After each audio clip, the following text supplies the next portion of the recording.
This is episode number 324 of the InnerFight podcast with Rob Orlando. Thanks for tuning in to another episode of the InnerFight podcast brought to you by Smith Street Paleo. Hop over to iTunes, rate and review the podcast, and we will send you a bag of Smith Street Paleo goodies. No matter where you are in the world, thanks for tuning in.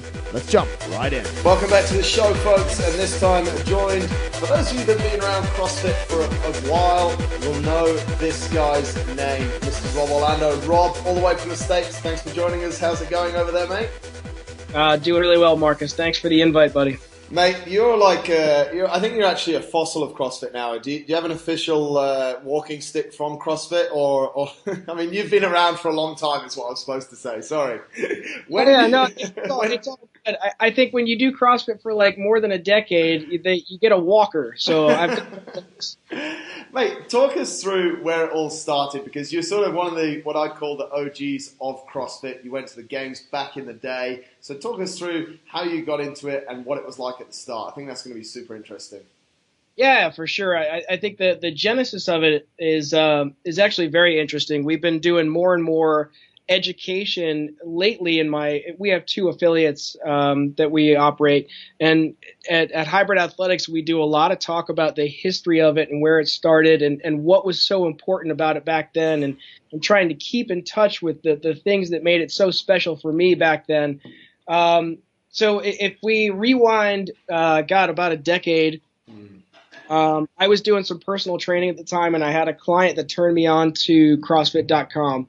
He said, you got to check out this website. They've got this workout called Murph. And he told me what Murph was. And at the time I was exclusively doing strongman stuff. So my capacity was for about 30 seconds. That's all. So I looked at the workout and I thought it's interesting, but who in the right mind would do 100 pull-ups and 200 push-ups and 300 squats and bookend it with a mile run?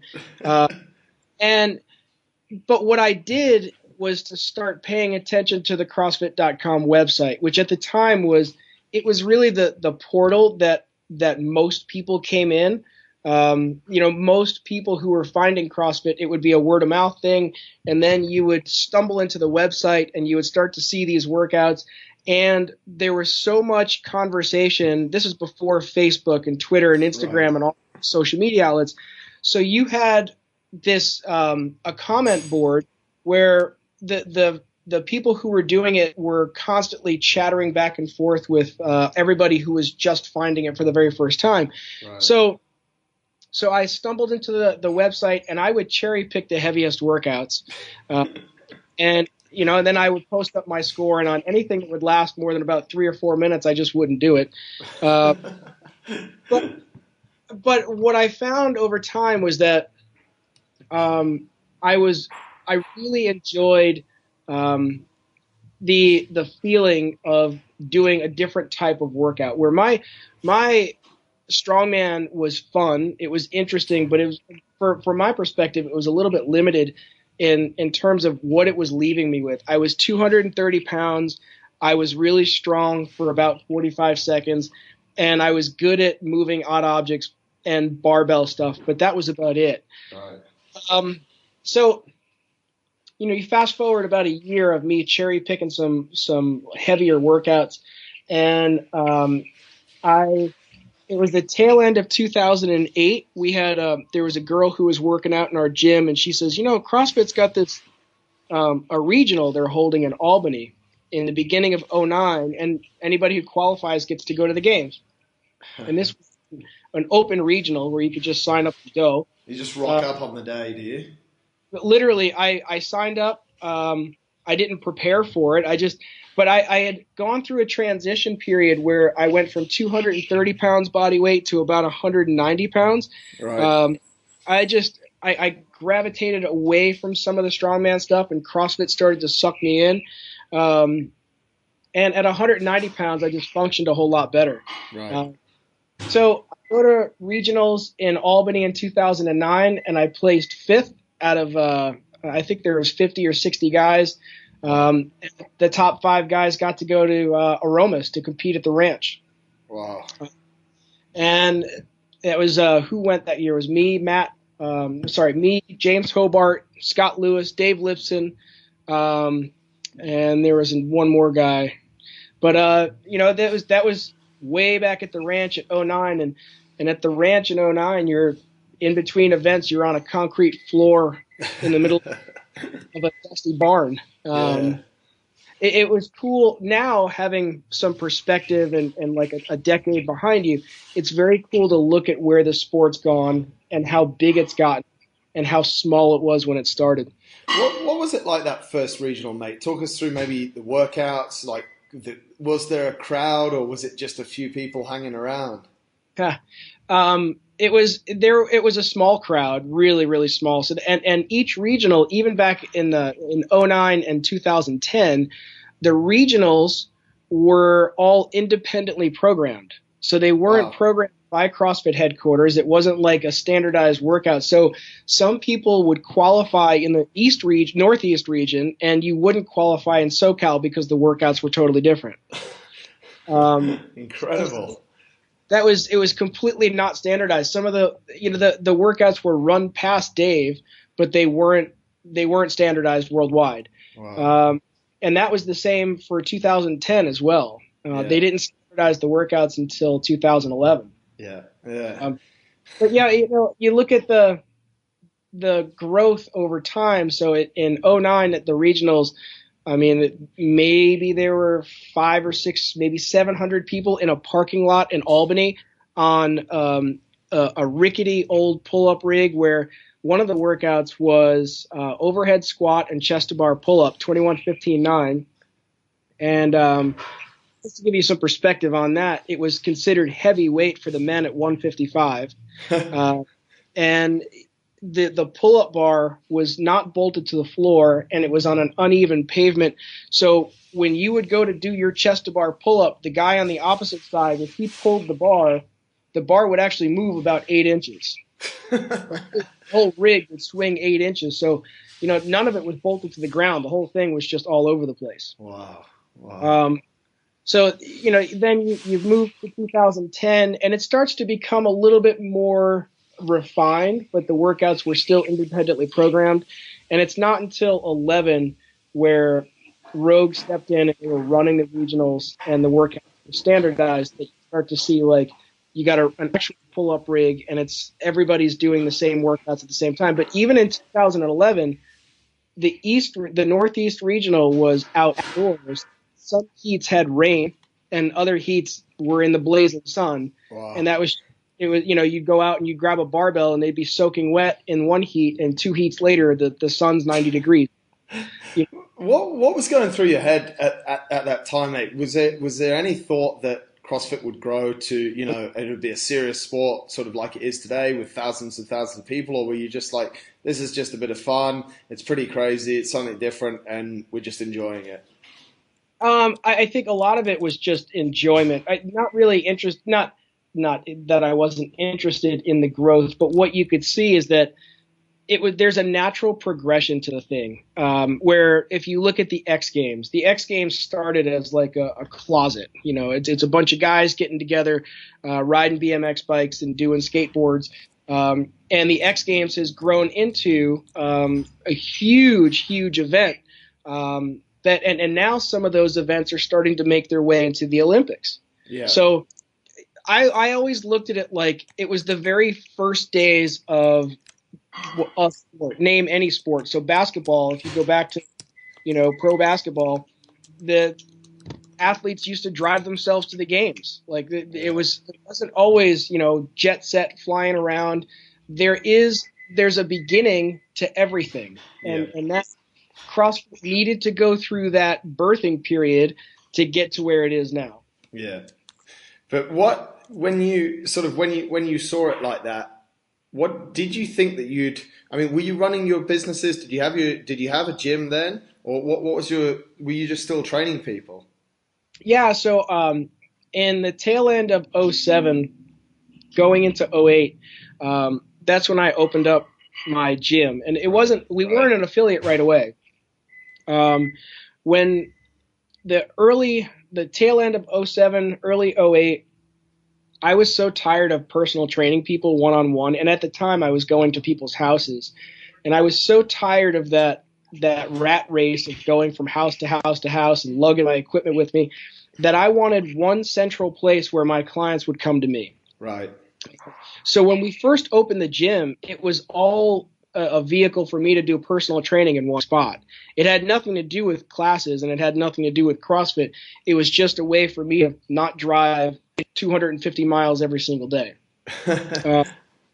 So we did that, and then within the first 6 months of being open, I decided that let's go ahead and run a class. And I remember our class was, the first class that we ran was on a Wednesday at 4:30 p.m.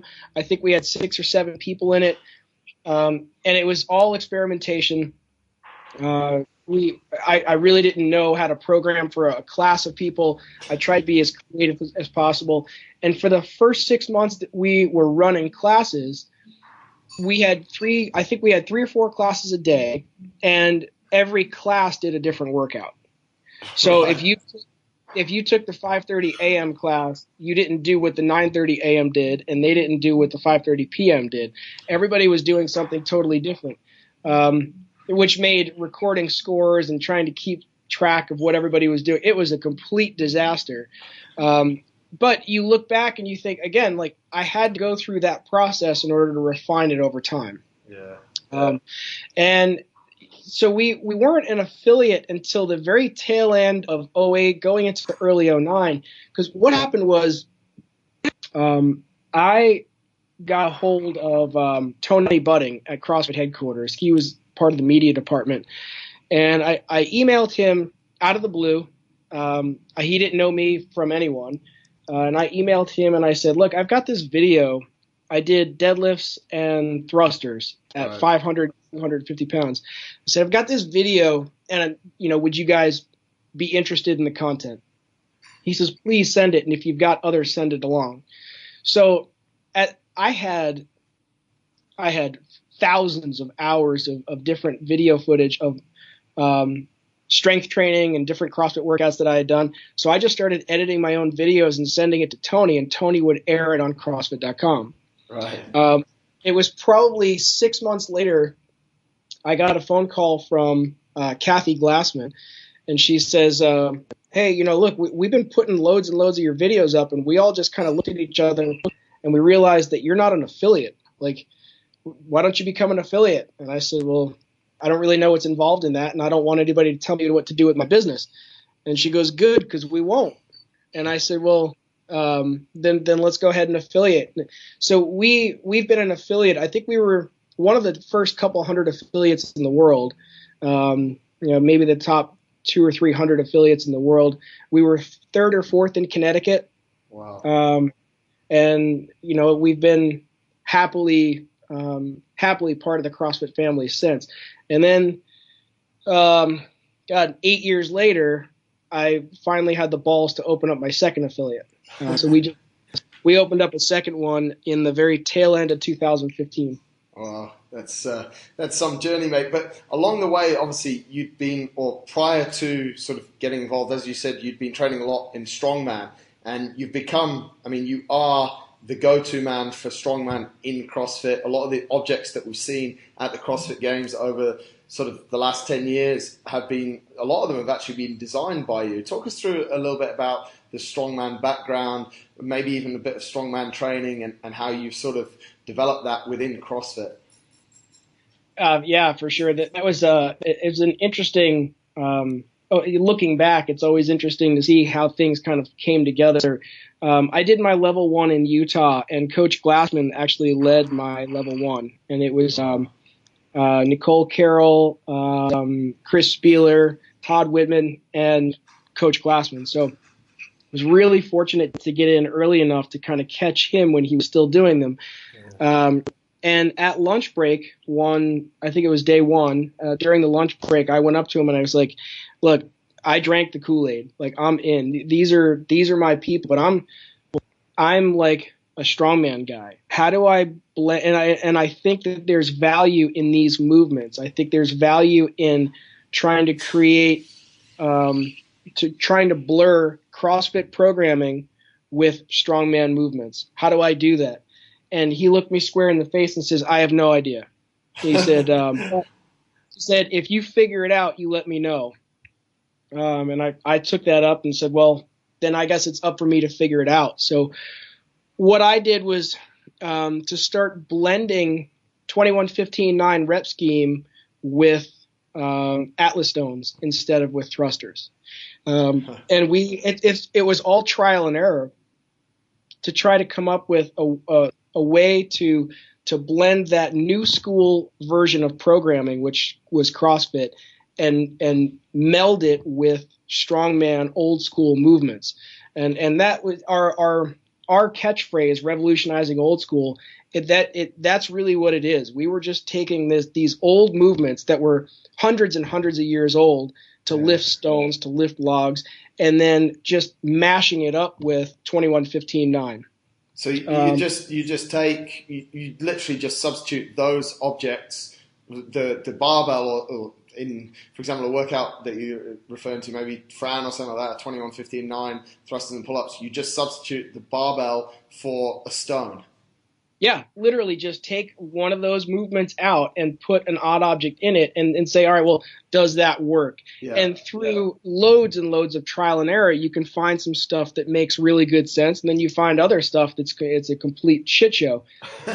Like one workout that, and I issue, this because you came to my seminar years ago, but I issue this challenge at every seminar. It's the Grace Challenge. To do Grace is 30 clean and jerks with 135. Or 95, do Grace 30 clean and jerks with anything but a barbell. And so we apply that to logs, axles, stones, kegs, like anvils, fire hydrants, anything that you can find that you can clean and put over your head, do 30 reps of it.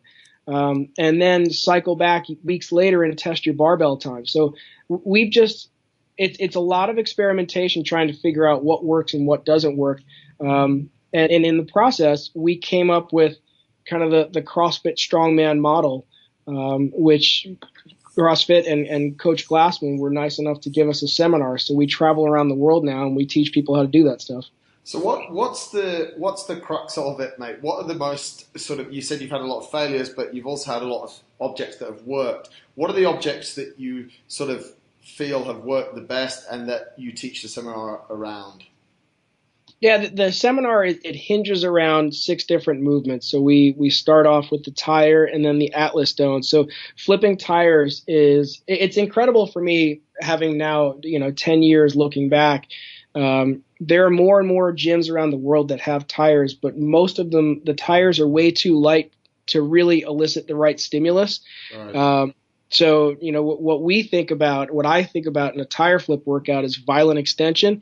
And a lot of times the tires that we see in gyms are so light that you could just walk up to it and bicep curl it. So you need the right load in order to elicit the right response. So, but we start the workout, the seminar with tire flips, and then we do Atlas stones. And Atlas stones was another thing where when I started doing strongman, I needed a set of Atlas stones to train with, and there was only one company that made molds that you could make Atlas stones with, and their lightest mold was almost 100 kilos. And after pouring hundreds and hundreds of stones using their molds, because I used to make them for other people, it was like a better mousetrap. I looked around, I said, I think there's a better way to do this. Just design-wise, I think I can do this better.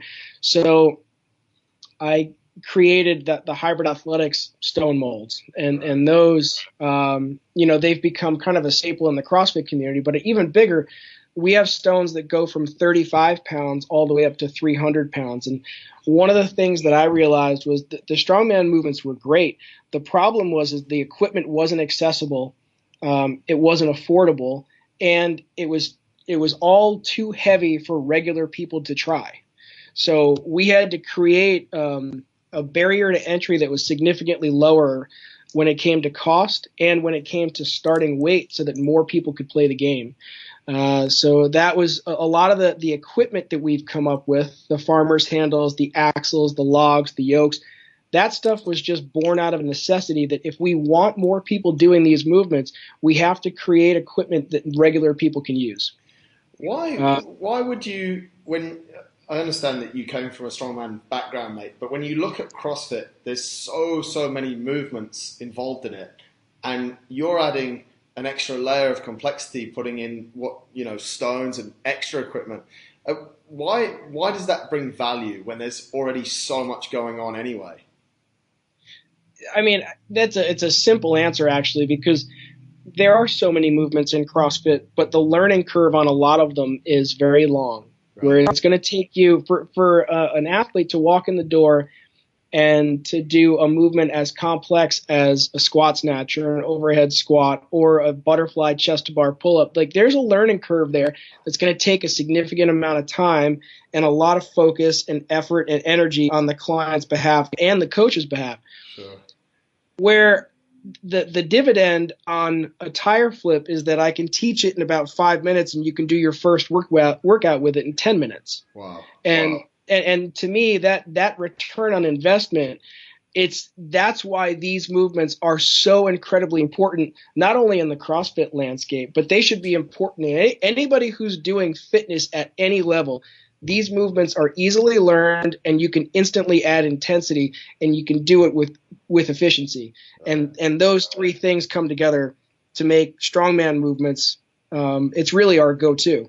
So is pretty much everything that you program in your gyms at Hybrid Athletics, is it all strongman stuff, or do you still sort of follow different methodology as well?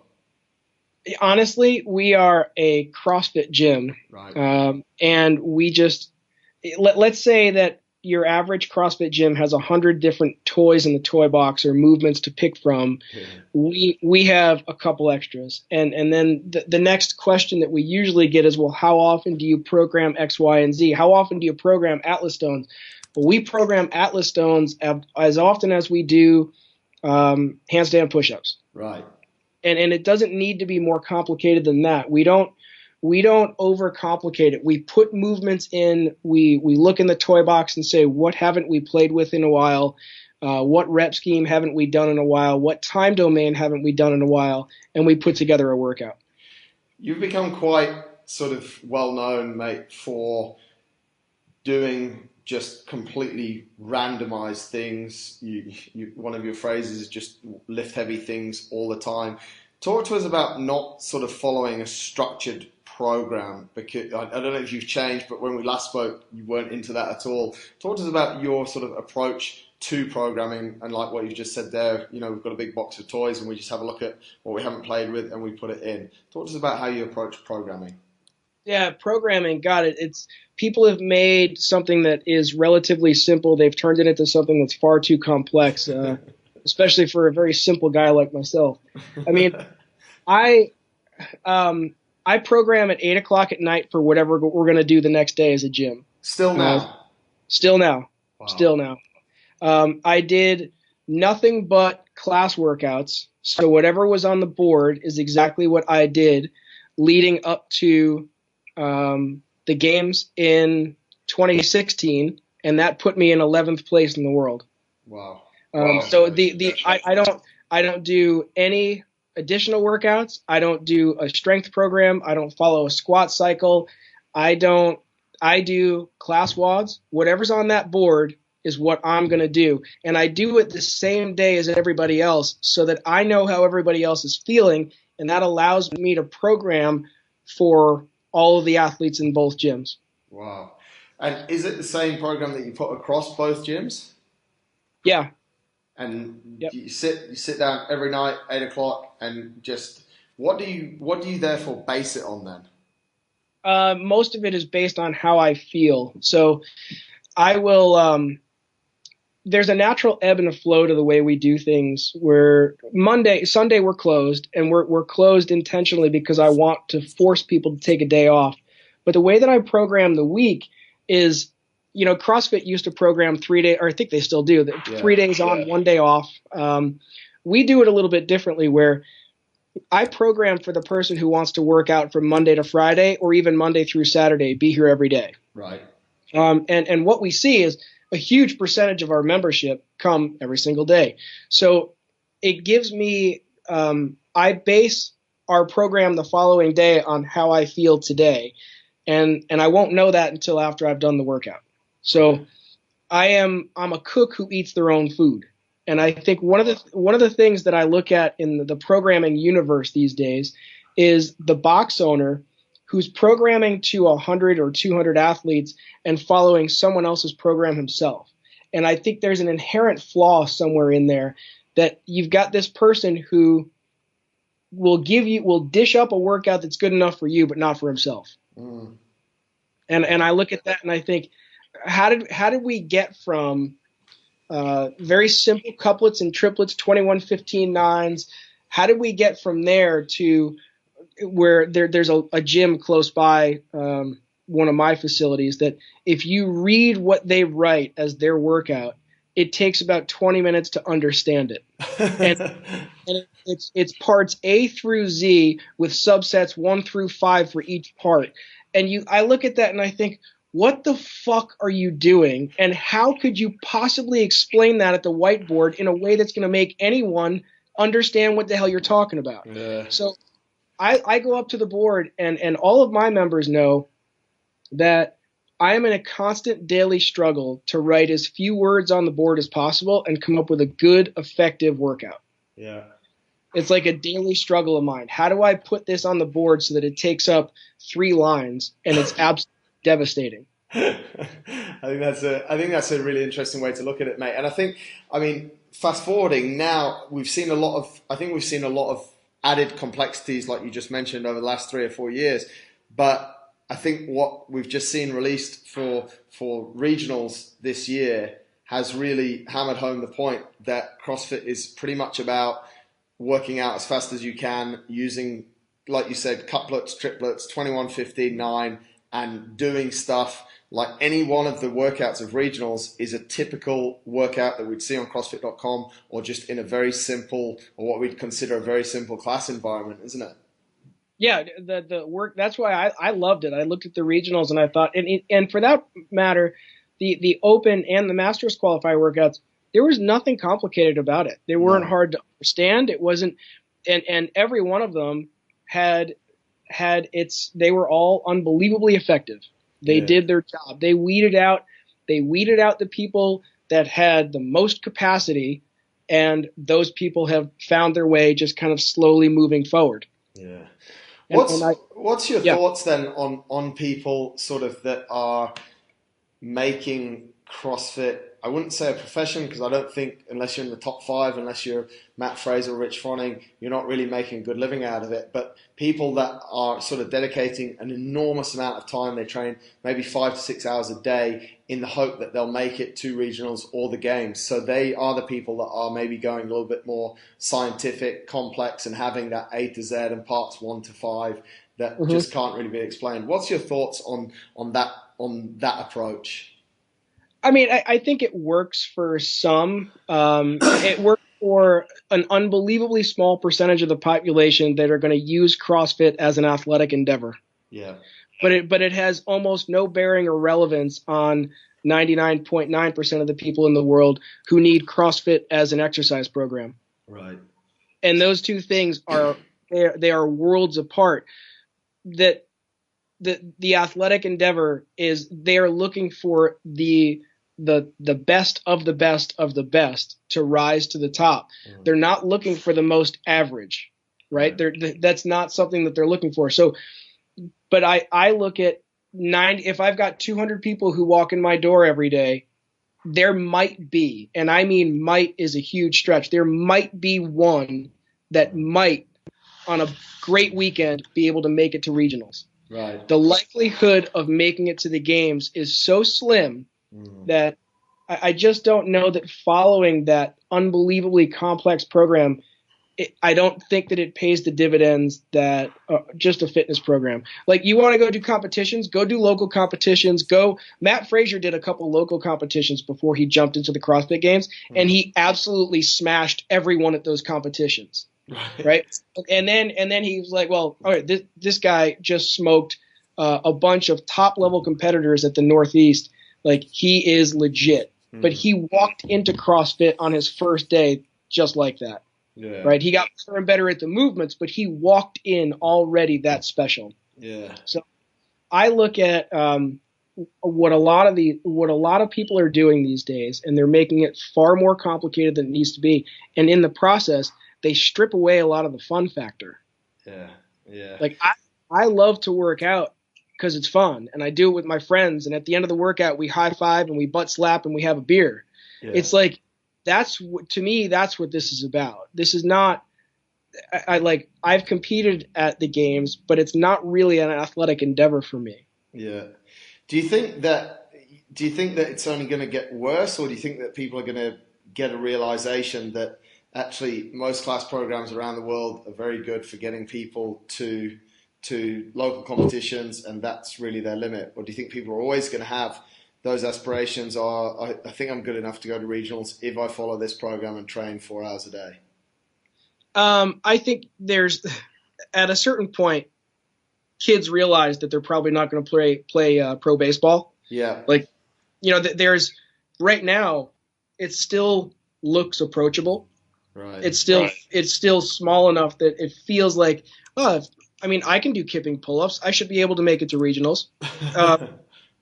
That at some point in the not too distant future, I think that's going to become a thing of the past, where you will naturally grow into real professionals. Like, top 5 men and women in the world will be just like they are now, full-time, paid, sponsored, and they will be training as such.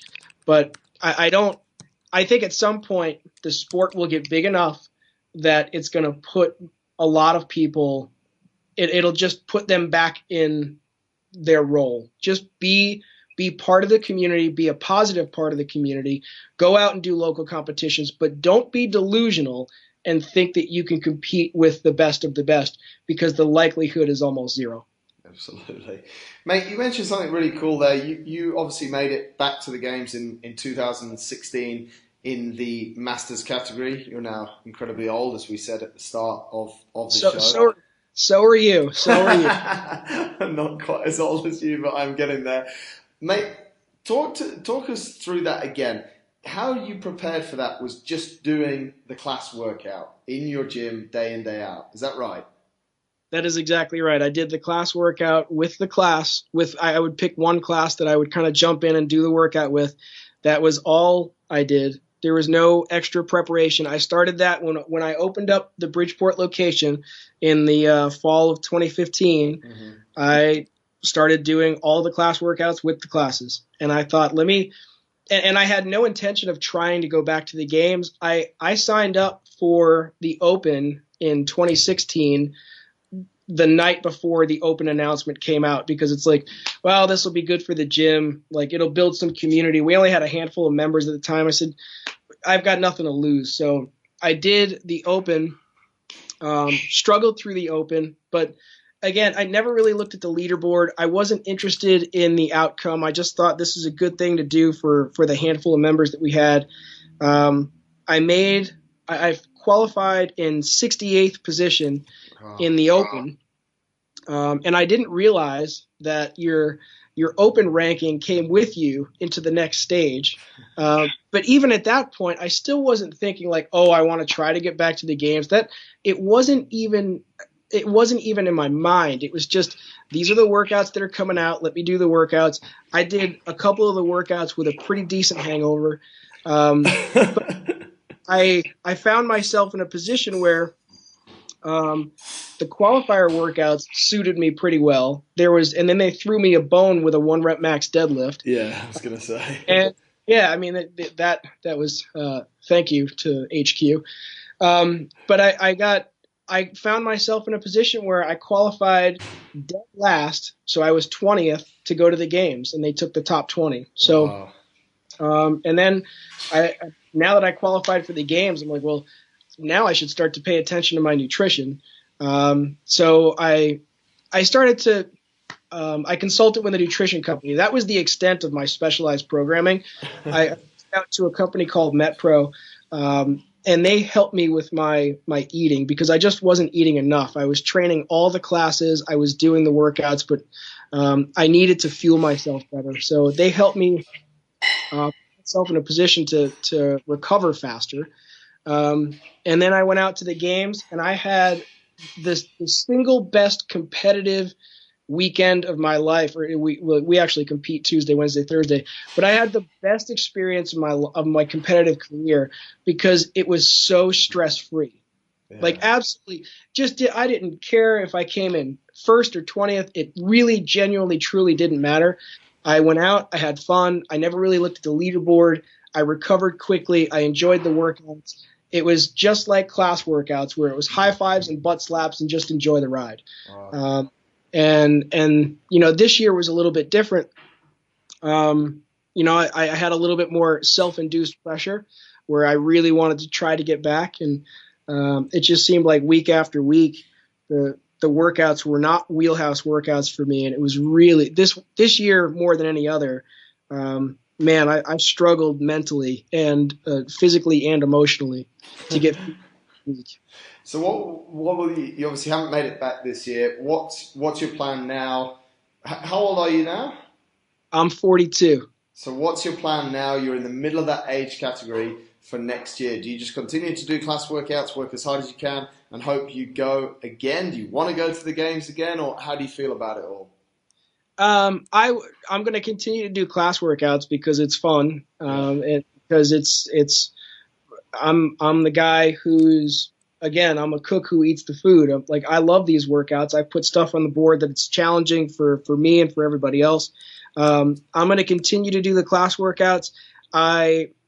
The open and the qualifier kind of revealed a few chinks in the armor. So there are some skills that I need to work on. I need to improve my toe to bar capacity. I need to learn how to kip handstand push-ups efficiently. So there are some things that I've got to fix. But other than that, I will not change or bend the way we're doing things here because I enjoy that. And if I make it back, then great. But I'll sign up for the Open next year.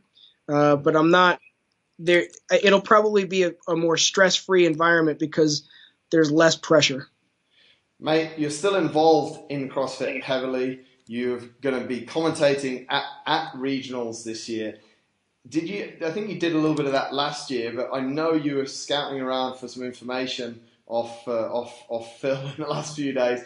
Talk to us through how a man like you becomes a commentator and how you enjoy that role. Oh, that was fun. So last year I got a phone call from Bill Grundler, a good friend of mine, and he says, "Hey, we're trying to expand the broadcast team. Would you be interested in putting a headset on?" And I said, "Well, what do I have to do?" He goes, "Just be yourself. Just describe what you're seeing on the field." I had a conversation with Sean Woodland after that, and it seemed like a relatively stress-free gig where all I got to do is be the subject matter expert and add some color and some perspective and context. So I did the East Regional last year as a little bit of an audition, and fortunately they liked me enough that they asked me to come back and do it again this year. So I'll have the headset on for the East Regional. And really what I was asking Phil just for some context. Again, something that I can relay to the viewers where it might draw them in and give them a perspective that's different. Yeah. And I had a conversation with Ben Bergeron earlier. So my plan is to reach around and try to speak with as many people as I can to try to get different perspectives so that when it's my turn to call something, I've got something to offer the viewers. What are you looking forward to most about regionals? Which event are you most excited about seeing the athletes go through? Well, I've only done one of them. I did event 1 this morning. Right. And I just think it's fantastic. Weighted, strict handstand push-ups, weighted chest bar. I thought it was one of the best upper body workouts I've done in quite some time. Mm-hmm. So just because that one's so fresh, I'm excited to see that. I'm intrigued by the overhead squat with one dumbbell. I think you can do that easily, right? I have not tried it. Please. You know, you were saying earlier about how you used to record stuff and send it to HQ. I know Tony's not there anymore, but can you send yourself doing that workout to HQ and hopefully they repost it? Are you trying to be a smart ass there, Marcus? No, I'm just asking, mate. I know it's one of your favorite movements. No, it's one of my favorites is overhead squats, but I don't know. I'm going to play around. I would like to play around with that. What we decided as a gym was that we were going to do regionals week. So okay. we're going to do all the workouts this week. Wow. So I just thought it would be great for my members to have that perspective where, you know, they do the workout and then they see these guys and girls doing these workouts in, you know, 50% of the time. Yeah. So I just think it helps. It helps make my athletes realize just how good the people who are on the floor at regionals are. Absolutely. Absolutely. Who's going to win the games? Before we wrap up, male and female? I think Frazier is a heavy favorite. I just don't. I don't know how anybody beats that guy. He's so focused, so determined. There's very few people I imagine that work harder than he does. And then, again, same thing with Katrin. I just think that she is locked in, man. She's, but you never know. On the female side, Carrie Pierce is unbelievably strong. I think the East Regional actually has some people that are going to give it a good run. But I think if I was calling it, I like picking underdogs, but I just can't do it in this circumstance. I think it's going to be a repeat. Wow, it'll be interesting to see, mate. You obviously have, and really appreciate you coming on the show. You have a load of experience, and you've been in CrossFit since the start. You've been to the games when it was in the open category. You've been in the masters category. You've owned gyms and stuff. You've learned a lot along the way. If you could share with us one of the best things you've learned along the way of doing this thing called CrossFit as your life and your business, what would it be?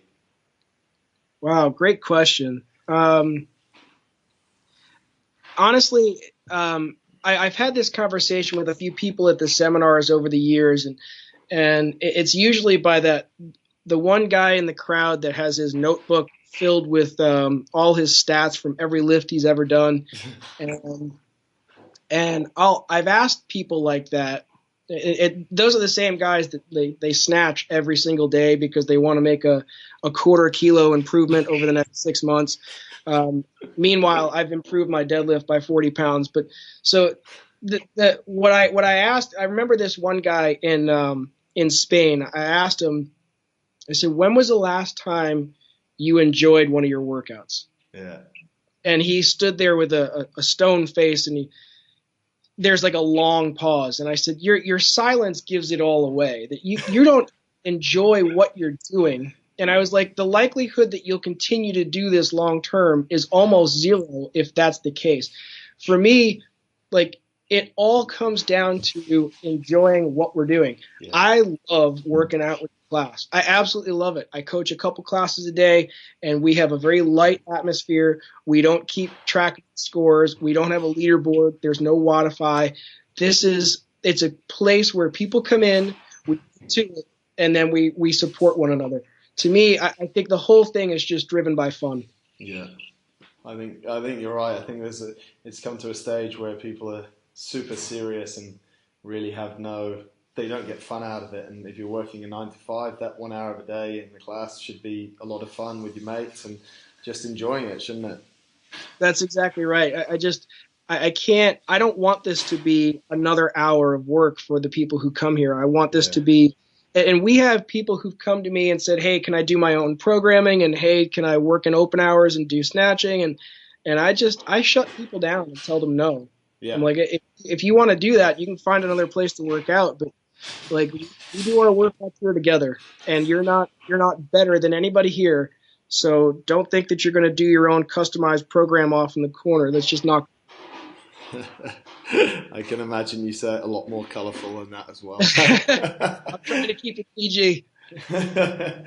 Mate, I won't take any more of your time. You're an inspiration to a lot of people, mate. And since we met, I've followed you closely and learned a lot from you. So I just want to appreciate you and thank you for what you've done for me and for a lot of people. And hopefully through this last sort of 40 minutes, the people that listen to the show will also get a lot of benefit from you. And they should all follow you. And I admit, back in the day, I used to steal workouts from your website. So there's my confession.